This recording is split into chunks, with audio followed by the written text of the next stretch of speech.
História dos Hebreus. Flávio Josefo.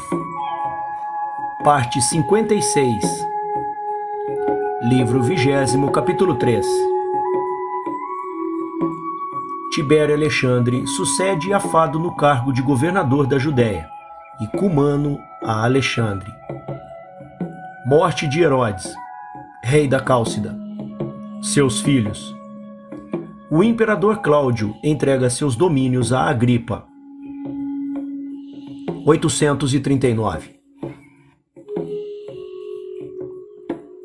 Fado teve como sucessor no cargo de governador da Judéia Tibério Alexandre, filho de Alexandre Alabache de Alexandria, que era o mais rico de toda aquela grande cidade e que não fora ímpio como filho, que abandonou a nossa religião.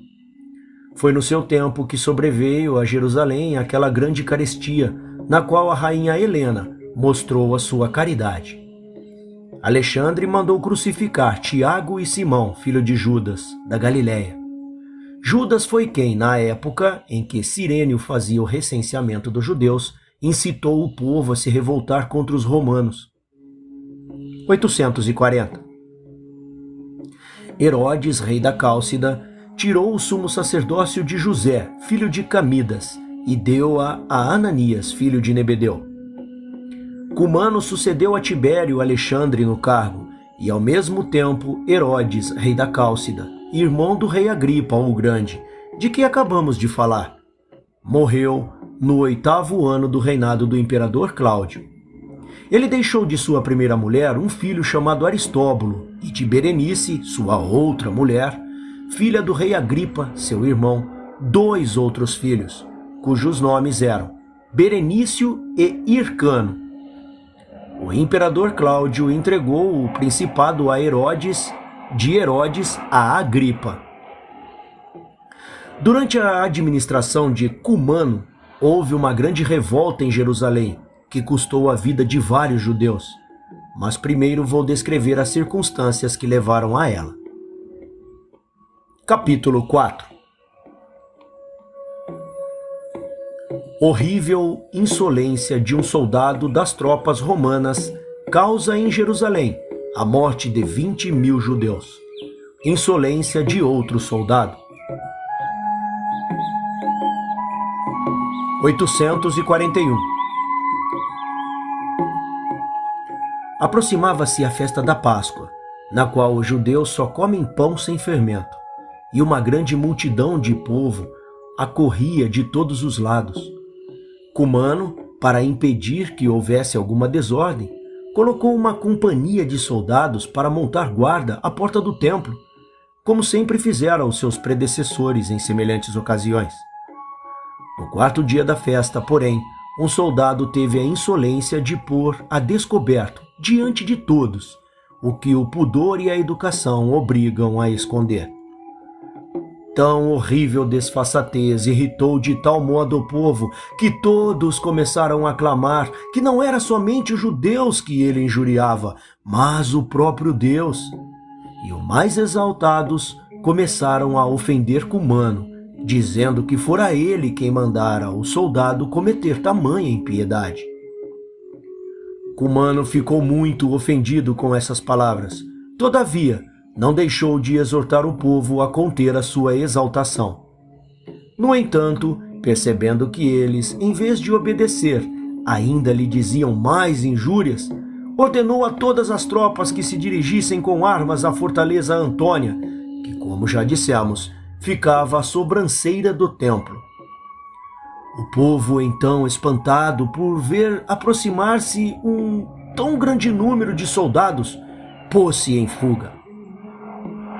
Como as ruas eram muito estreitas e eles, aterrorizados, imaginavam que os soldados os estavam perseguindo, apertaram-se de tal modo que mais de 20.000 homens morreram sufocados. Assim, a alegria dessa grande festa converteu-se em tristeza. Cessaram as orações, abandonaram-se os sacrifícios, ouvia-se apenas gemidos e lamentos, e a causa de toda essa desolação deveu-se ao pudor sacrílego de um único homem. 842. Essa tragédia ainda era lamentada quando sobreveio outra confusão. Alguns dos que haviam fugido na ocasião do tumulto encontraram, a 100 estágios de Jerusalém, um homem de nome Estevão, que era doméstico do imperador. Assaltaram-no e apoderaram-se de tudo que ele trazia consigo. Cumano, logo que soube disso, enviou soldados com ordem de devastar as aldeias vizinhas e trazer-lhes aprisionados os principais habitantes. Um soldado encontrou numa dessas aldeias os livros de Moisés e rasgou-os na presença de todos, proferindo ainda 1000 ofensas contra as nossas leis e contra a nossa nação. Os judeus não puderam tolerar tal ofensa e foram em grande número encontrar-se com Cumano na Cesareia para rogar-lhe que castigasse tão grande injúria feita ao próprio Deus e a eles. O governador, vendo-os tão exaltados e temendo uma revolta, a conselho de amigos mandou matar o soldado que fizera semelhante ultraje às nossas leis, e assim acalmou uma grande perturbação. Capítulo 5. Grande dissensão entre os judeus da Galileia e os samaritanos, que subornam Cumano, governador da Judéia. Quadrato, governador da Síria, manda-o a Roma com Ananias, sumo sacerdote, e vários outros para se justificar perante o imperador. O imperador condena os samaritanos, envia Cumano ao exílio e nomeia Félix governador da Judéia. Entrega a Agripa a tetrarquia que fora de Felipe, bem como Bataneia, Traconites e Abilá, e tira-lhe a Cálcida. Casamento das irmãs de Agripa, morte do imperador Cláudio. Nero sucede-o no império. Ele entrega a pequena Armênia a Aristóbulo, filho de Herodes, rei da Cálcida, e a Agripa concede uma parte da Galileia, Tiberíades, Tariqueia e Julíada. 843.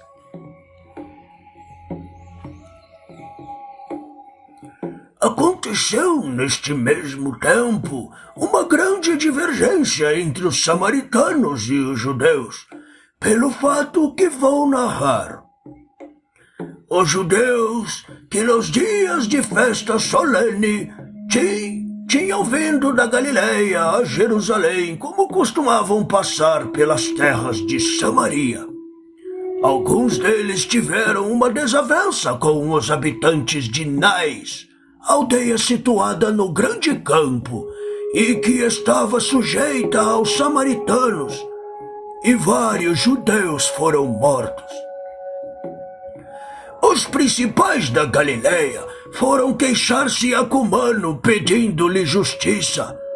Porém, vendo que ele não lhes dava atenção porque os samaritanos o haviam subornado com dinheiro, exortaram os outros judeus a pegarem armas para reconquistar a liberdade, dizendo que a servidão já era bastante rude por si mesma, para que ainda se acrescentasse injustiças e ultrajes. Os magistrados esforçaram-se para acalmá-los, prometendo-lhes obrigar Cumano a castigar os autores dos assassinatos, mas eles não quiseram escutar. Tomaram então as armas e chamaram em seu auxílio Eleazar, filho de Dineu, que havia muitos anos se entregara ao roubo e escondia-se nas montanhas, devastando e incendiando as aldeias dependentes de Samaria. Cumano apenas o soube, marchou contra eles com a cavalaria de Sebaste, 4 cortes e numerosos samaritanos, matando vários deles e fazendo muitos prisioneiros. Os cidadãos mais influentes de Jerusalém, vendo que as coisas nesse estado estavam, e imaginando que esse grande mal poderia ter consequências ainda mais vergonhosas, revestiram-se de um saco, puseram cinza na cabeça e tudo fizeram para acalmar o espírito de muitos dos seus, a quem, como pesar, viam abandonar-se ao desespero. Fizeram-lhes ver que se não deixassem as armas e não se retirassem para suas casas, lá permanecendo tranquilos e sossegados, seria a causa da ruína completa de sua nação, e veriam o templo incendiado e as suas mulheres e filhos transformados em escravos. Essas razões os persuadiram. Os que dissemos que vinham do roubo, porém, retiraram-se aos lugares fortificados, onde estavam antes, e desde então a Judéia ficou cheia de ladrões. Os mais ilustres dos samaritanos foram em seguida à cidade de Tiro procurar Numídio Quadrato, governador da Síria, para lhe pedir que fizesse justiça contra os judeus que devastavam suas terras e incendiavam suas aldeias. Disseram-lhe que, por maior que fosse o prejuízo que estivessem tomando, não lhes era isso tão penoso quanto o descaso que o povo fazia do poder dos romanos. E tocava somente a ele julgar as desordens que se sucediam nas províncias a ele sujeitas. Eles não podiam tolerar que a nação judaica agisse como se o império não tivesse governadores que pudessem manter a autoridade. Os judeus disseram em resposta que os samaritanos é que haviam sido a causa daquela sedição e do morticínio que se sucedera em seguida, e que Cumano era mais culpado que qualquer outro, porque em vez de castigá-lo, se deixara subornar pelos presentes que deles recebera. Quadrato, depois de escutá-los, deixou para decidir a questão quando estivesse na Judéia e conhecesse exatamente toda a verdade. Algum tempo depois, ele foi a Samaria, onde se pleiteou a causa em sua presença. Ele ficou convencido de que os samaritanos haviam sido os autores da perturbação. Soube também que alguns judeus haviam tentado suscitar outras sedições, após mandar crucificar aqueles que Cumano conservava na prisão. Foi para a aldeia de Lida, que é tão grande quanto uma cidade, onde, estando em seu tribunal, ouviu pela segunda vez os samaritanos. Tendo sabido que um deles, Quidorto, homem que ocupava uma alta posição entre os judeus, e 4 outros havia incitado-os de sua casa à revolta, mandou matar todos os 5 e enviou a Ananias, sumo sacerdote, e o capitão Anano como prisioneiro a Roma, para se justificarem diante do imperador. Mandou também para lá os principais samaritanos e judeus, o próprio Cumano e um oficial de campo de nome Celer. Porém, temendo outra motinação entre os judeus, foi para Jerusalém. Lá encontrou tudo em paz, estando todos ocupados em oferecer sacrifícios a Deus nos dias de festa, segundo o costume dos nossos antepassados. Assim, ele julgou que nada havia a temer e voltou a Antioquia. Cumano e os samaritanos chegaram a Roma, e foi marcado o dia para que se defendesse a sua causa.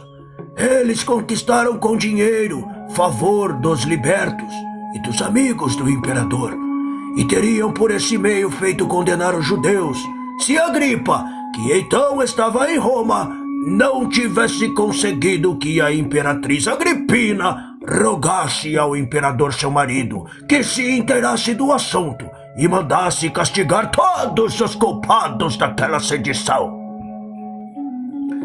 Assim, o imperador Cláudio, após ouvir ambas as partes, achou que os samaritanos haviam sido a causa principal de toda aquela perturbação e mandou matar a todos os que tinham vindo se justificar. Enviou Cumano ao exílio e Celer a Jerusalém, a fim de que fosse arrastado pelas ruas, na presença de todo o povo, até expirar.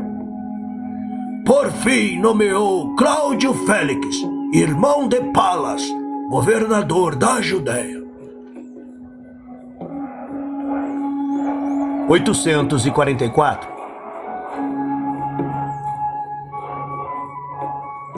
O imperador, no 12º ano de seu reinado, deu a Agripa a tetrarquia que pertencerá a Filipe, bem como a Bataneia, Traconites e Abilá, que integrara a tetrarquia de Lísias, mas tirou-lhe a Cálcida, que governara por 3 ou 4 anos.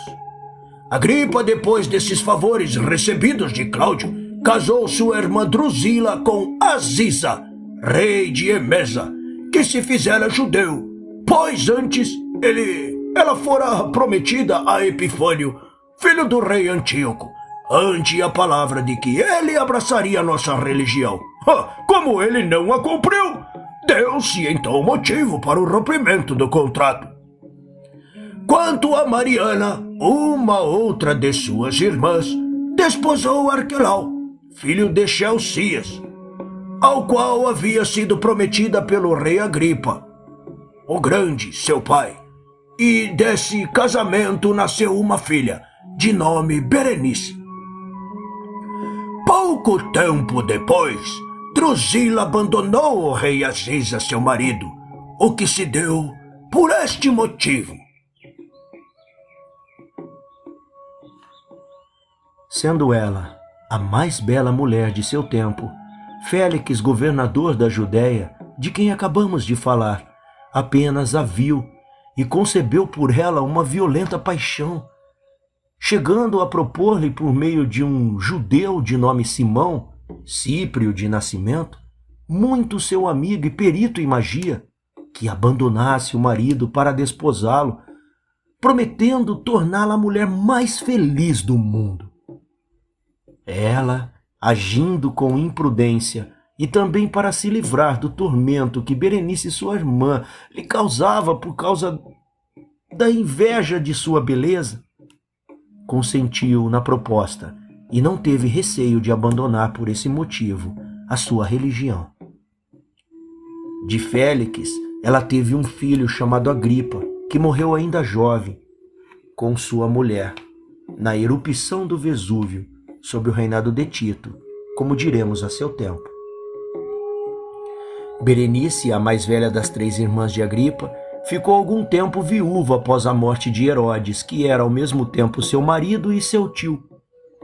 Mas ante a notícia que se divulgou de que ela mantinha relações incestuosas com o irmão, propôs a Polemon, rei da Cilícia, que abraçasse a religião dos judeus e a desposasse, acreditando que assim provaria que era boato o que se andava dizendo. O soberano consentiu, porque ela era muito rica, mas não viveram muito tempo juntos. Ela abandonou-o por motivo de impudicícia, ao que se diz a ele. Vendo-se rejeitado, deixou também a nossa religião. Mariana não foi mais virtuosa que suas irmãs.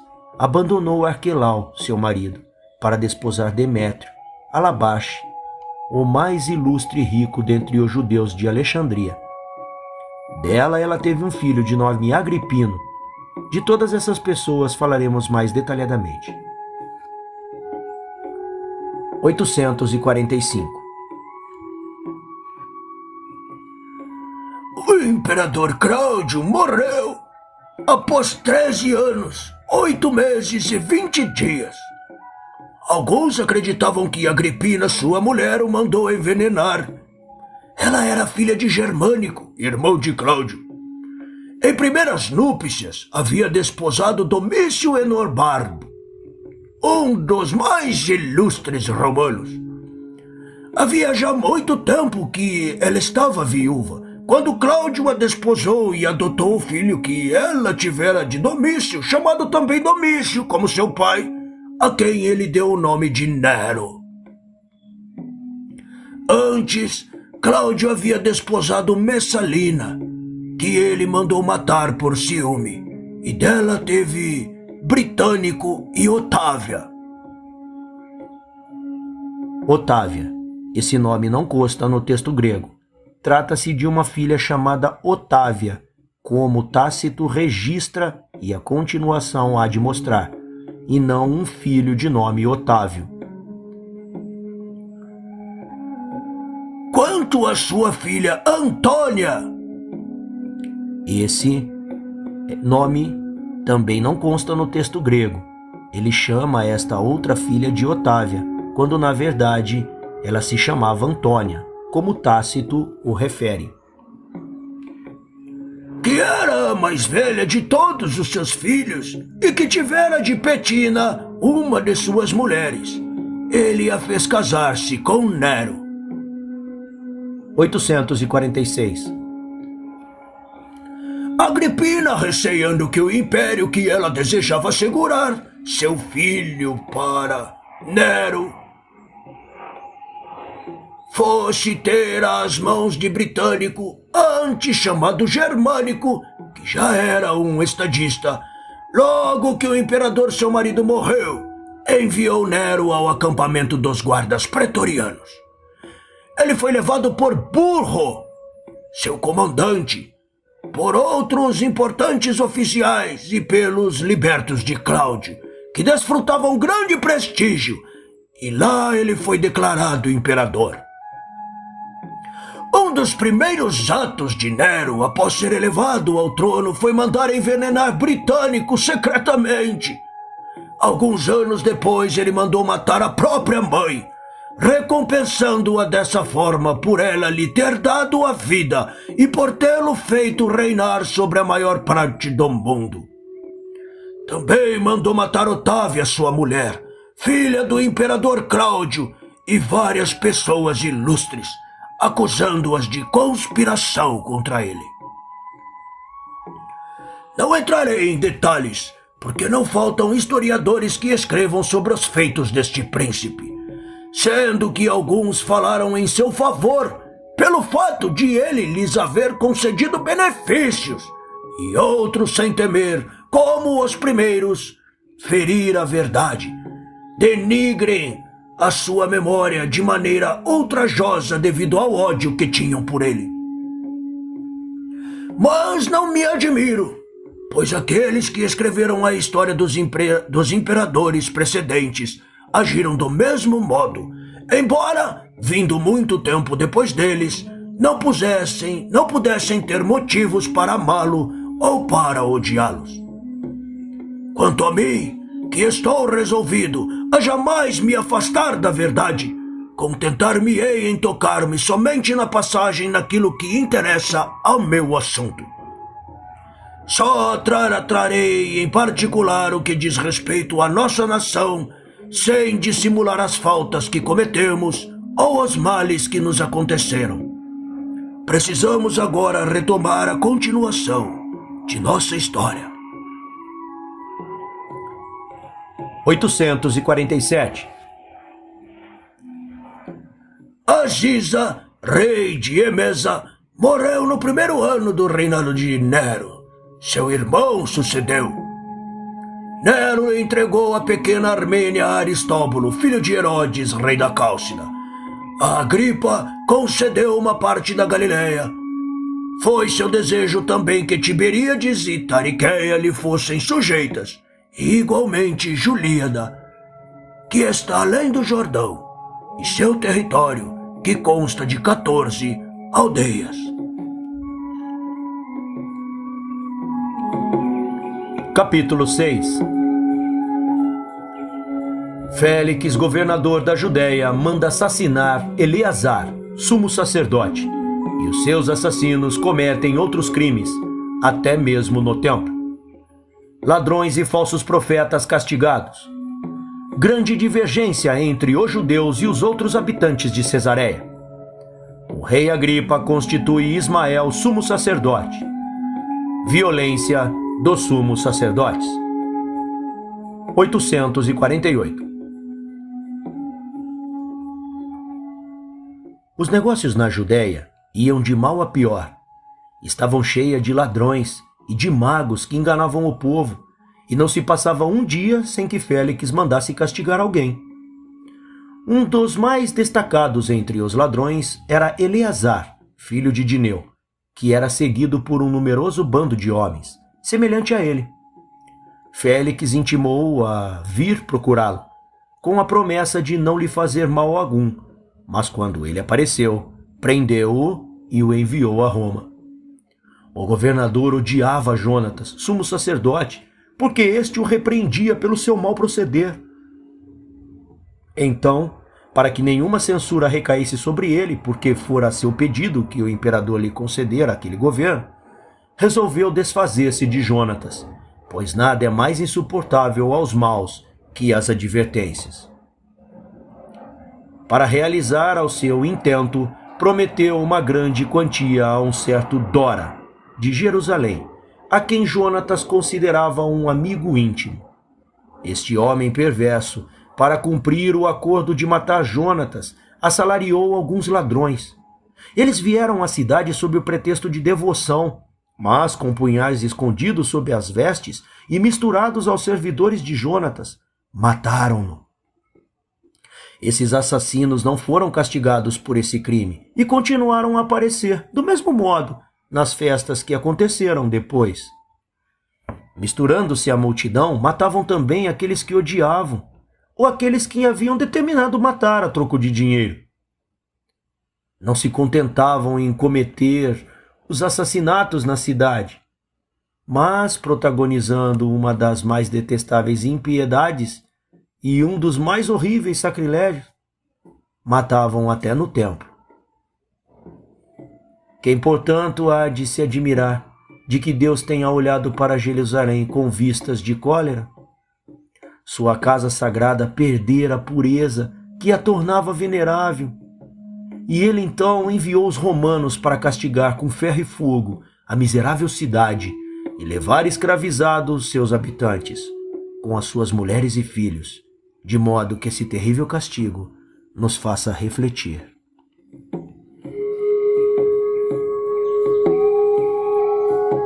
(849)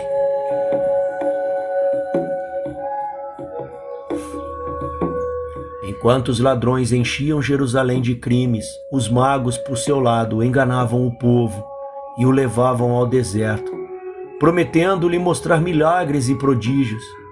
Mas Félix castigou-os imediatamente por sua loucura, mandou prender e matar a vários. Por esse mesmo tempo veio um homem do Egito a Jerusalém, que se vangloriava de ser profeta. Persuadiu um grande número de pessoas que o seguisse ao Monte das Oliveiras, que estava muito perto da cidade, apenas distante uns 5 estádios, e garantiu-lhes que, depois de ter ele proferido algumas palavras, veriam cair os muros de Jerusalém, sem que mais fossem necessárias as portas para lá se entrar. Logo que Félix soube disso, foi atacá-lo com um grande número de soldados. Uns 400 foram mortos e 200 feitos prisioneiros, mas o impostor egípcio salvou-se. O castigo infligido aos ladrões não assustou os que ficaram. Continuaram a excitar o povo a se revoltar contra os romanos, dizendo que não era mais possível tolerar um jugo tão insuportável, e pilhavam e incendiavam as aldeias dos que não queriam segui-los. 850. Aconteceu nesse mesmo tempo uma grande perturbação em Cesareia, entre os judeus e os seus habitantes, com relação à precedência. Os judeus pretendiam, porque Herodes, um de seus reis, tinha construído a cidade. Os sírios afirmavam que deviam ser preferidos, porque ela subsistia desde muito tempo sob o nome de Torre de Estratão, quando ali não havia um só judeu. Os governantes da província tomaram conhecimento dessa divergência e mandaram vergastar com várias os que nela haviam tomado parte, de ambos os lados. Mas os judeus, que confiavam nas suas riquezas, recomeçaram a desprezar e maltratar, com palavras, os sírios. Entre estes havia vários de Cesareia e de Sebaste, que serviam nas tropas romanas, e as quais lhes haviam respondido insolentemente. Das palavras passaram as pedradas, e vários foram mesmo mortos, muitos feridos, de parte a parte. Os judeus levaram a melhor. Félix, vendo que essa divergência já havia tomado um aspecto de guerra, rogou aos judeus que se moderassem. Mas, como não lhe obedeciam, ele mandou soldados contra eles, os quais mataram a muitos e prenderam vários também. Saquearam, sem que eles pudessem impedir, suas terras e suas casas, onde encontraram grandes riquezas. O mais ilustre e os mais sensatos dos judeus, vendo tão grande desordem, temendo-lhe as consequências, rogaram a Félix que ordenassem aos soldados que se retirassem, para que os que se sentiam deixado levar inconsideradamente pela paixão refletissem e não continuassem a lutar. E ele concordou. 851. Neste mesmo tempo, o rei Agripa deu o sumo sacerdote a Ismael, filho de Fabeu, e os supremos sacerdotes iniciaram então uma luta com os sacerdotes ordinários e os chefes de Jerusalém. Todos se faziam acompanhar por soldados armados, que eram escolhidos entre os mais revoltosos e os mais obstinados. Começavam por se injuriarem mutuamente, depois passavam as pedradas, sem que nem se decide separá-los. Parecia que não havia magistrado na cidade que tivesse o poder de impedi-los a fazer, com plena liberdade, tudo o que lhes agradava. A imprudência e a ousadia do sumo sacerdote foi tão longe que eles mandavam seus homens às granjas retirar as décimas que pertenciam aos sacerdotes, alguns dos quais, sendo muito pobres, morriam de fome. A injustiça era assim espezinhada pela violência desses facciosos. Capítulo 7. Festo sucede a Félix no governo da Judéia. Os habitantes de Cesareia obtêm do império de Nero a revogação do direito da burguesia que os judeus tinham naquela cidade. O rei Agripa manda construir um edifício de onde se via o que se passava no templo. Os de Jerusalém mandam fazer um muro muito grande para impedi-lo e obtém do imperador que o mesmo seja mantido. 852. Pórcio Festo fora mandado pelo imperador Nero para substituir Félix no governo da Judéia. Os judeus de Cesareia mandaram embaixadores a Roma para acusar Félix, e ele teria, sem dúvida, sido castigado pelos maus tratos que havia infligido aos judeus, se Nero não lhe tivesse perdoado, a pedido de Palas, seu irmão, que então gozava de grande prestígio junto dele. 2 dos principais sírios de Cesareia conquistaram, por meio de uma grande soma de dinheiro, Berilo, que, tendo sido preceptor de Nero, era então seu secretário para a correspondência grega, e por seu meio obtiveram uma carta, pela qual era revogado o direito de burguesia de que os judeus gozavam, igualmente com os sírios em Cesareia. Pôde-se dizer que essa carta foi a causa de nossos males e da nossa infelicidade, pois os judeus de Cesareia ficaram tão irritados que se exasperaram ainda mais, e essa perturbação não cessou, até que se transformou em guerra. 853. Quando Festo chegou à Judéia, encontrou-a num estado deplorável, pelos males que aqueles ladrões causavam. Pilhavam e incendiavam tudo. Dava-se o nome de sicários aos mais cruéis dentre eles, cujo número era bem grande, porque eles usavam espadas curtas, como a dos persas, e recurvas, como punhais que os romanos chamam de siques. espalhavam crimes por todos os lugares, misturando-se, como dissemos, nos dias de festa, com o povo, a fim de todas as partes de Jerusalém.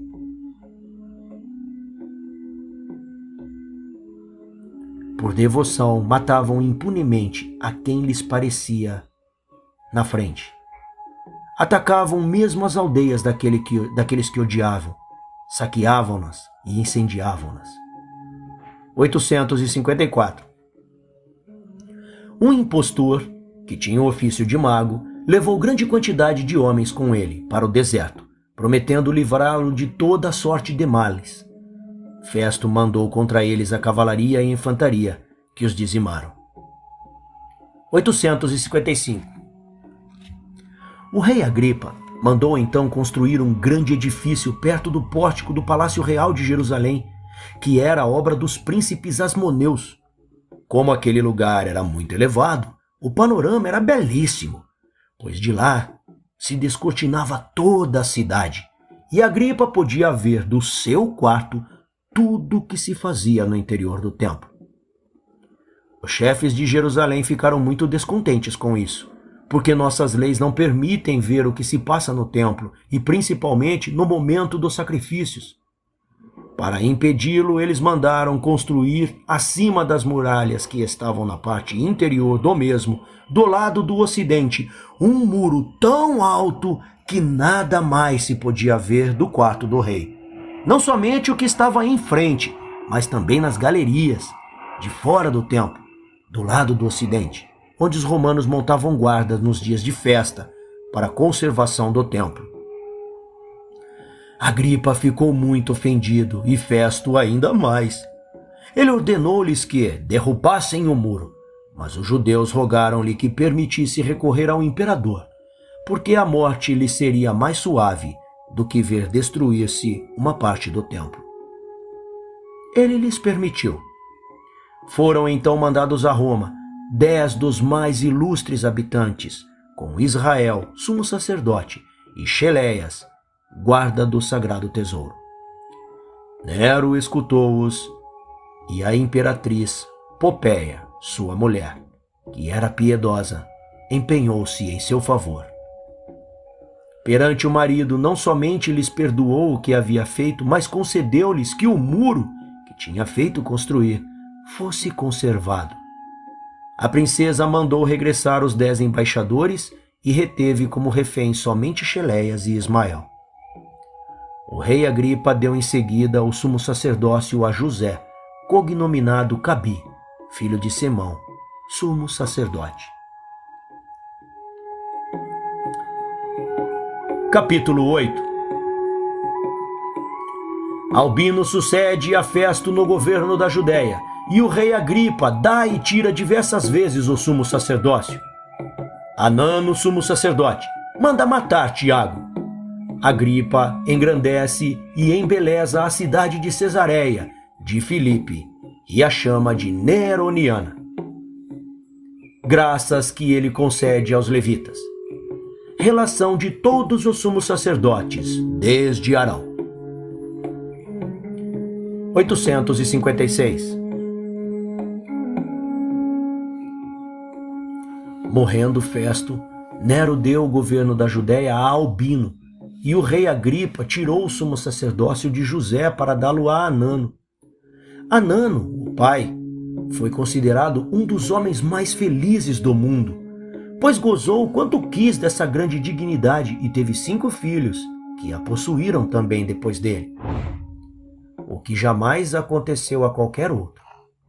Anano, um dos que nós mesmo falamos agora, era homem ousado e empreendedor, da seita dos saduceus, que, como já dissemos, são os mais severos de todos os judeus e os mais rigorosos nos julgamentos. Ele aproveitou o tempo da morte de Festo, e Albino ainda não tinha chegado, para reunir um conselho diante do qual fez comparecer Tiago, irmão de Jesus, chamado o Cristo, e alguns outros. Acusou-os de terem desobedecido às leis e os condenou ao apedrejamento. Esse ato desagradou muito a todos os habitantes de Jerusalém, que eram piedosos e tinham verdadeiro amor pela observância de nossas leis. Mandaram secretamente pedir ao rei Agripa que ordenasse a Anano nada mais fazer de semelhante, pois o que fizera ele não se podia desculpar. Alguns deles foram à presença de Albino, que então tinha partido de Alexandria, para informá-lo do que se havia passado e dizer-lhe que Anano não podia nem devia ter reunido aquele conselho sem a sua licença. Ele aceitou essas desculpas e escreveu a Anano, encolerizado, ameaçando mandar castigá-lo. Agripa, vendo-o tão irritado, tirou-lhe o sumo sacerdócio, que exercera somente durante 4 meses, e a deu a Jesus, filho de Daneu. 857. Quando Albino chegou a Jerusalém, empregou todo o seu cuidado em restituir a calma à província pela morte de uma grande parte dos ladrões. Neste mesmo tempo, Ananias, que era um sacerdote de mérito, conquistava o coração de todos. Não havia quem não o honrasse pela sua liberalidade. Não se passava um dia sem que ele não desse presentes a Albino e ao sumo sacerdote. Mas ele tinha servos tão maus, que iam pelas granjas com os outros, que não eram melhores do que eles. Tomara à força as décimas, que pertenciam aos sacerdotes, e batiam nos que se recusavam a dá-las. Outros faziam também a mesma coisa. Assim, os sacerdotes, que não tinham outro meio de vida, achavam-se reduzidos aos extremos, sem que ninguém se resolvesse dar um remédio a isso. Durante uma festa, esses assassinos de que acabamos de falar entraram à noite na cidade e prenderam o secretário de um oficial do exército, que era filho do sacerdote Ananias. Amarraram-no, levaram-no e mandaram dizer ao pai dele que o soltariam, desde que obtivesse de Albino a liberdade de 10 dos seus companheiros, que estavam presos. Esse plano deu resultado. Albino, vendo a necessidade em que Ananias se encontrava de lhe fazer esse pedido, concedeu-lhe. Isso foi causa de muitos males, porque os ladrões sempre encontravam os novos meios de apanhar parentes de Ananias, e só os reconstituíam com semelhantes trocas. Assim, seu número cresceu ainda mais. Sua ousadia aumentou também na mesma proporção, e 1000 males eles causavam a todas províncias. 858. O rei Agripa aumentou a cidade de Cesareia de Filipe e a chamou de Neroniana, em homenagem a Nero. Mandou também construir em Berita um magnífico teatro, onde dava todos os anos espetáculos ao povo. Mandou distribuir trigo e óleo aos habitantes. E, para embelezar a cidade, mandou levar a maior parte de tudo o que havia de mais raro do resto do seu reino para lá, bem como uma grande quantidade de excelentes estátuas dos maiores personagens da antiguidade. Tal magnificência tornou-o odioso aos seus súditos, porque eles não podiam tolerar que ele despojasse em suas cidades dos seus mais belos ornamentos, para embelezar uma cidade estrangeira. 859. Ele tirou ainda o sumo sacerdócio de Jesus, filho de Daneu, para dá-lo a Jesus, filho de Gamaliel. Mas, como ele não a deixou de boa vontade, produziu-se entre eles uma grande divergência. Eles faziam-se acompanhar de homens armados, chegavam frequentemente às injúrias e das injúrias aos fatos. 860. Ananias continuava a ser o mais ilustre dos sacerdotes, que por suas grandes riquezas, quer pela sua liberalidade, que lhe granjeava cada vez mais novos amigos. Costobaro e Saul tinham conseguido um grande número de soldados, e como eram de sangue real e parentes do rei, tornaram-se ilustres. Mas eram violentos, e sempre prontos a oprimir os mais fracos. Foi então que começou a ruína da nossa nação, pois as coisas iam de mal a pior. 861. Quando Abino soube que Gécio Floro vinha para substituí-lo, pareceu querer obsequiar os habitantes de Jerusalém. Assim mandou trazer todos os prisioneiros, condenou à morte todos os que realmente eram culpados de crime capital, mandou para a prisão os que lá tinham sido postos por faltas leves e depois lhes deu a liberdade, a troco de dinheiro. Assim, esvaziou as prisões. Ao mesmo tempo, todo o país ficou cheio de ladrões. 862.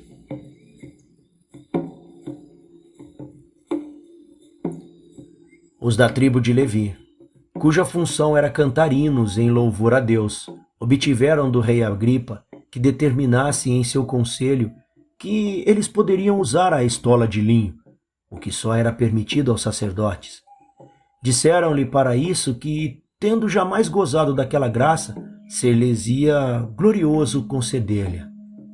Mas ele permitiu ao mesmo tempo a outra parte da tribo, que era empregada do serviço do templo, que também entoasse, como os demais, hinos e cânticos. Todas essas coisas eram contrárias às nossas leis e jamais foram violadas sem que Deus lhe desse um severo castigo. 863.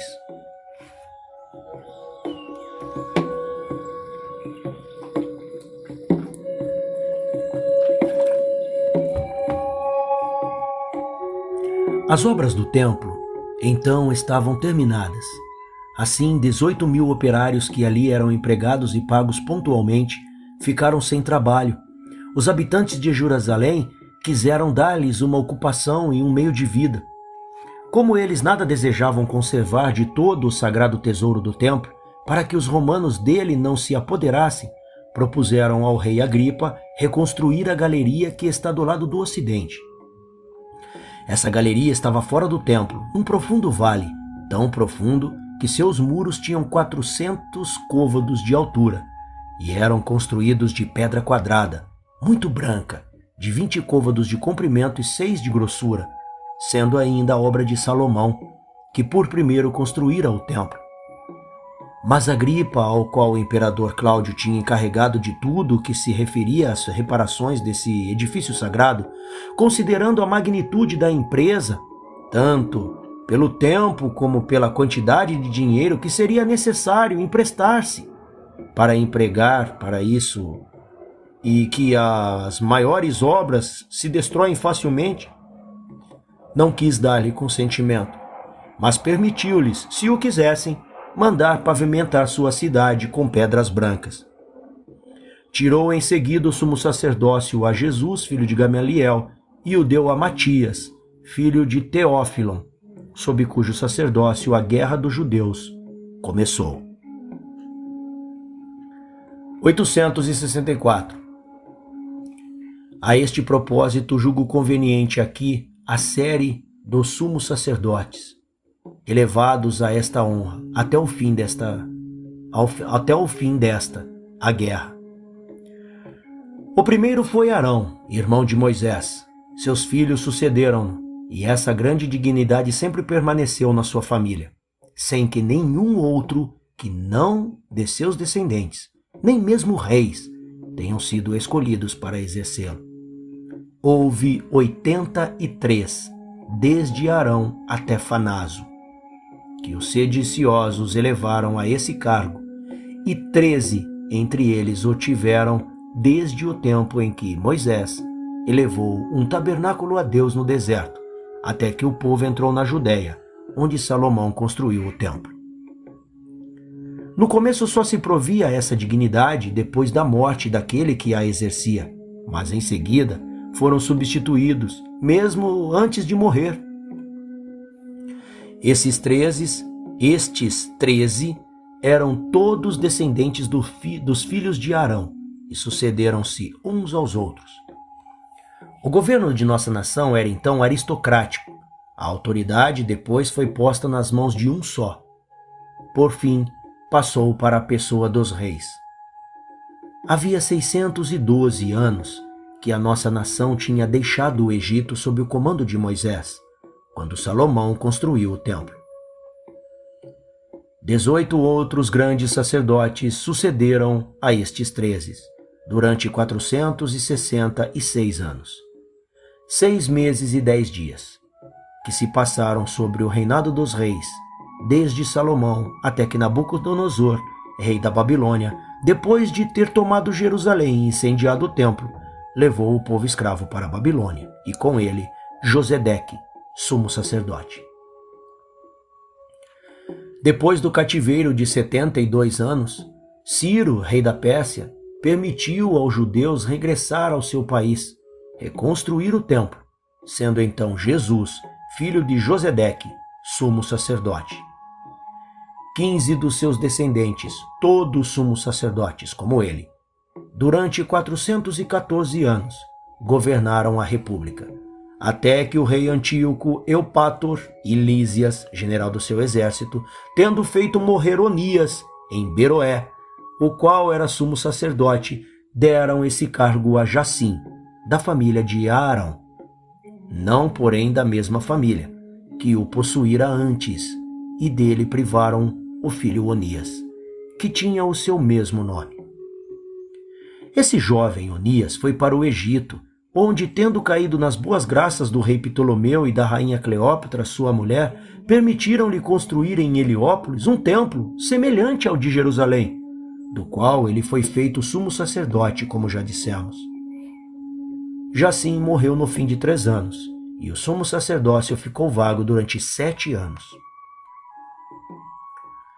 Quando nossa nação revoltou-se contra os macedônios e escolheu para príncipe os da família dos Asmoneus, nota de rodapé, isso não está no grego, pois ali deve estar Judas e não Jonatas, como se vê no artigo 491. Mas o que se diz em seguida de Jonatas é verdade, como se vê nos artigos 525 e 529. Fim da nota de rodapé.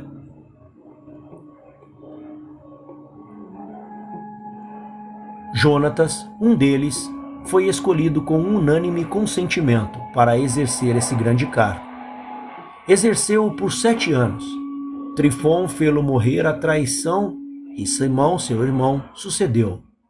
Simão foi assassinado por seu genro num banquete e Hircano, seu filho, foi elevado àquela honra. Dela ficou de posse durante 31 anos e morreu em idade muito avançada. Judas, seu filho, cognominado Aristóbulo, sucedeu-o e foi o primeiro que teve o título de rei. Só reinou 1 ano e Alexandre, seu irmão, sucedeu-o no reino e no sumo sacerdócio. Reinou 27 anos e deixou ao morrer Alexandra, sua mulher, como regente, com o poder de restabelecer no cargo de sumo sacerdote aquele dos filhos que bem quisesse. Ela deu-o a Hircano, que o exerceu durante os 9 anos em que ela reinou. Mas depois que ela morreu, Aristóbulo, seu irmão, que era o mais moço do que ele, fez-lhe guerra, venceu-o, obrigou-o a viver na vida privada e usurpou-lhe, ao mesmo tempo, o reino e o sumo sacerdócio.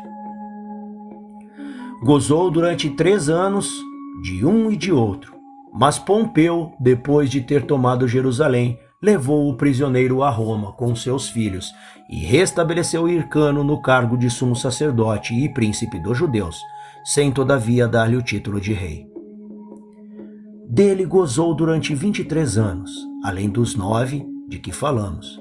Mas no fim desse tempo, Pacoro e Barzafarnês, generais do exército dos partos, vieram de além do Eufrates, fizeram-lhe guerra, levaram-no prisioneiro e constituíram rei dos judeus a Antígono, filho de Aristóbulo. 3 anos e 3 meses depois, esse príncipe foi aprisionado em Jerusalém por Herodes e por Sósio, que o enviaram a Antônio, o qual lhe mandou cortar a cabeça em Antioquia. Herodes, feito rei pelos romanos, não escolheu mais para sumos sacerdotes os da família dos Asmoneus, mas honrava indiferentemente com esse cargo os mesmos sacerdotes e até outros menos ilustres, exceto quando deu a Aristóbulo, neto de Hircano, aprisionado pelos partos e irmãos de Mariana, sua mulher, por causa do afeto que o povo tinha por ele e do respeito que se conservava pela memória de Hircano. Mas ele via a simpatia que todos tinham por esse jovem príncipe. Começou a sentir medo, e então fê-lo afogar em Jericó, da maneira como descrevemos. Não quis mais elevar essa honra a nenhum das famílias dos Asmoneus. Arquelau, filho de Herodes, e os romanos, que em seguida se tornaram senhores da Judéia, fizeram do mesmo modo.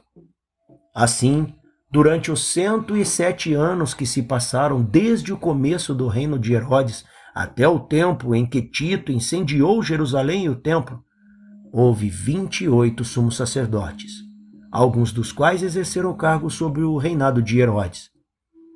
Depois da morte deste e de Arquelau, a maneira de governar entre os de sua nação tornou-se aristocracia, e eram os sumos sacerdotes que tinham a principal autoridade.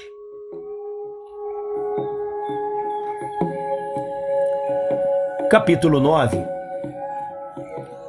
Floro sucede a Albino no cargo de governador da Judéia. Sua avareza e crueldade são a causa da guerra dos judeus contra os romanos. Fim desta história.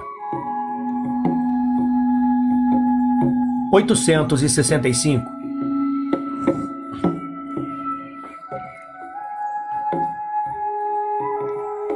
Gésio Floro, que era de Clasomene, foi, para a infelicidade de nossa nação, escolhido por Nero para suceder a Albino no governo da Judéia, e Cleópatra, sua mulher, que ele levou consigo e que não lhe ficava atrás em maldade, tinha o feito obter esse favor por meio da imperatriz Popeia, que tinha muito afeto por ela. Ele abusou tão insolenemente do poder que muitos vieram a sentir a ausência de Albino.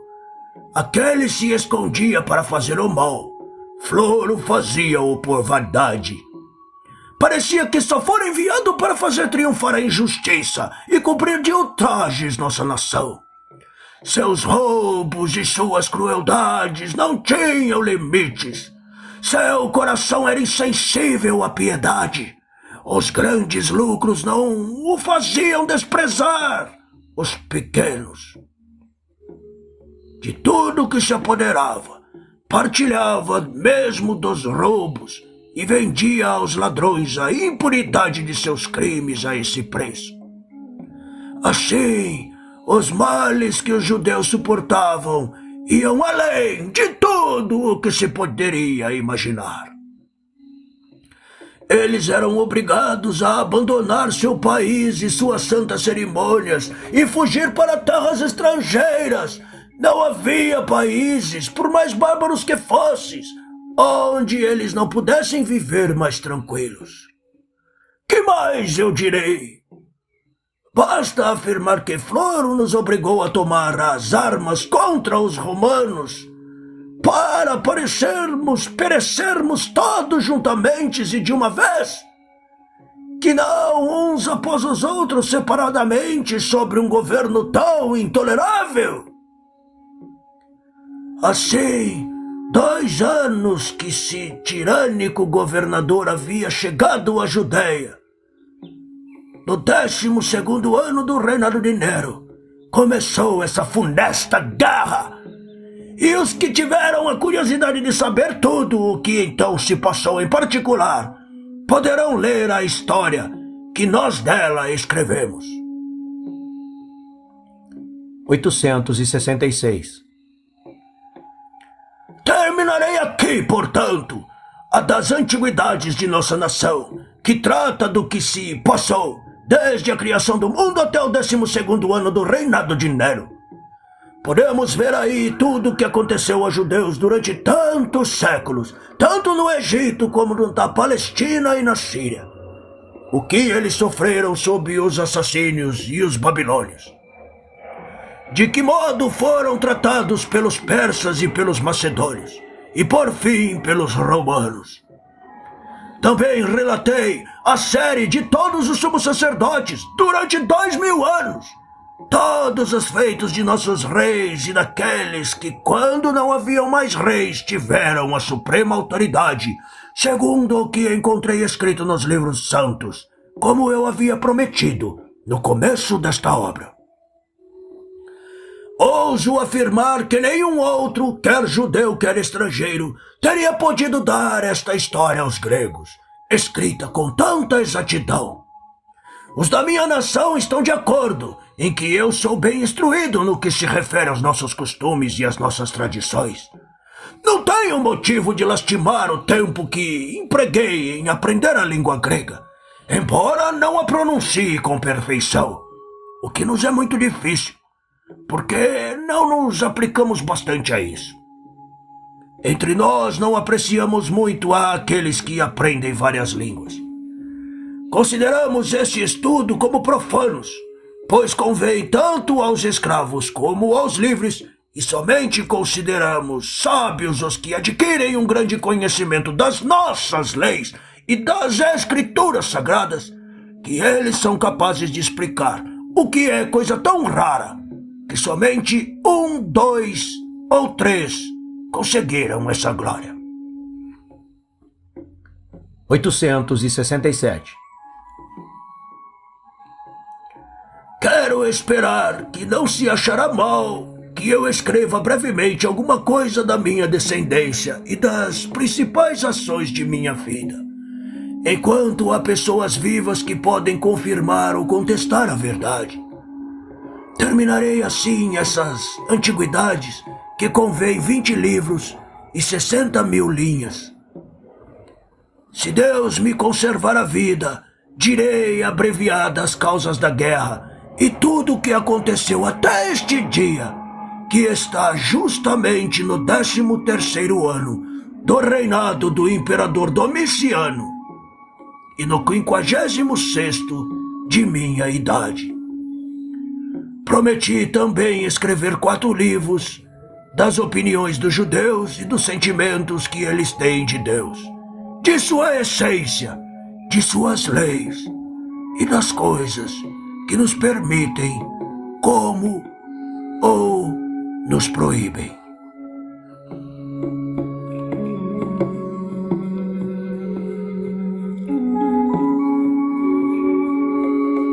Fim da primeira parte do livro.